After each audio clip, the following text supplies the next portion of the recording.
Assalamualaikum warahmatullahi wabarakatuh. Perkenalkan, nama saya Salwa Maryam Fadila dengan nomor induk mahasiswa 289215013 dari Prodi Manajemen B.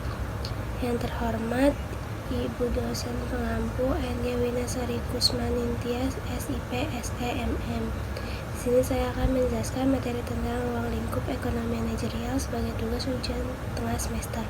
Lingkup ekonomi manajerial. Fungsi ekonomi manajerial dan membahas hubungannya dengan teori ekonomi, ilmu keputusan manajemen, dan berbagai area fungsional ilmu administrasi bisnis. Definisi ekonomi manajerial. Ekonomi manajerial adalah aplikasi teori ekonomi dan perangkat analisis ilmu keputusan untuk membahas bagaimana suatu organisasi dapat mencapai tujuan dan maksudnya dengan cara yang paling efisien.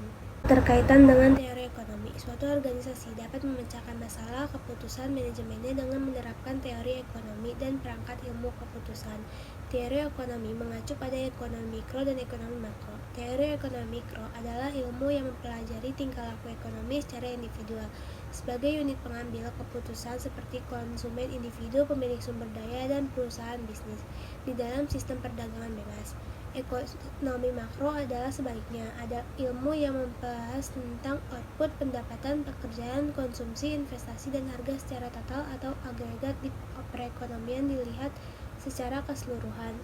Teori ekonomi berusaha memprediksi dan menjelaskan perilaku ekonomi. Teori ekonomi biasa dimulai dengan model.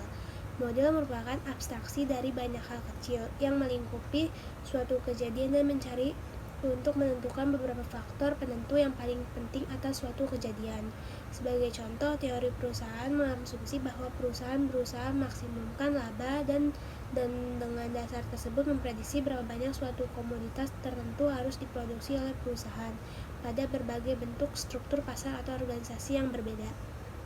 Selanjutnya, teori perusahaan. Dalam bab ini, pertama-tama kita akan mempelajari alasan adanya perusahaan dan fungsi-fungsi dasarnya. Kemudian kita akan mendefinisikan nilai perusahaan dan berbagai kendala di mana perusahaan tersebut beroperasi.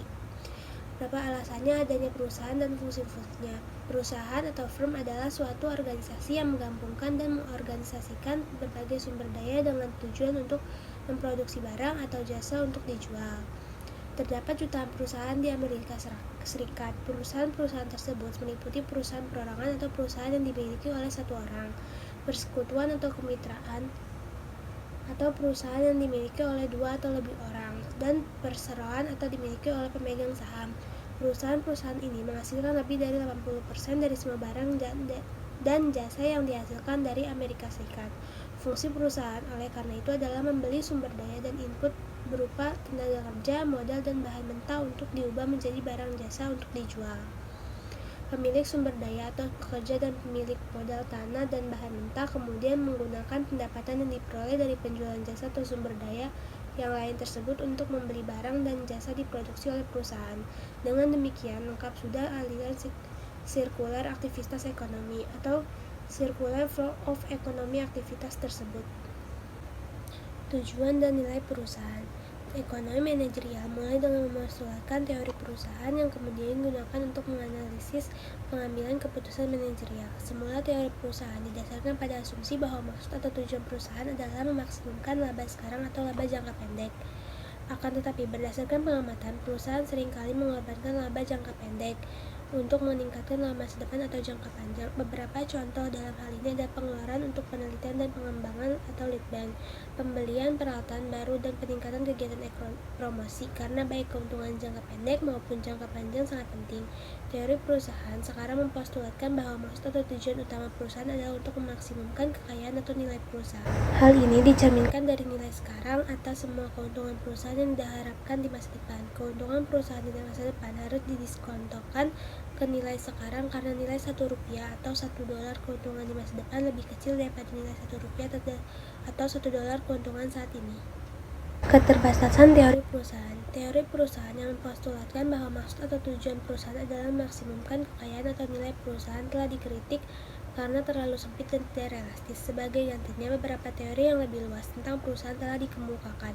Yang paling menonjol adalah model yang mempostulatkan bahwa tujuan utama perusahaan adalah memaksimalkan penjualan, memaksimalkan utilitas manajemen, dan perilaku pememuasan. Menurut model maksimasi penjualan yang dikenakan oleh William Baumol, Baumo, dan yang lain, para manajer perusahaan modern berusaha untuk memaksimalkan penjualan setelah tingkat laba yang cukup berhasil dicapai untuk memuaskan para pemegang saham. Memang, beberapa penelitian empiris terdahulu telah menemukan korelasi erat antara gaji eksekutif dan penjualan, tetapi bukan antara gaji dan laba. Akan tetapi, penelitian yang lebih baru menunjukkan hal sebaliknya. Penjelasan materi dari saya, kurang lebihnya mohon maaf. Wassalamualaikum warahmatullahi wabarakatuh.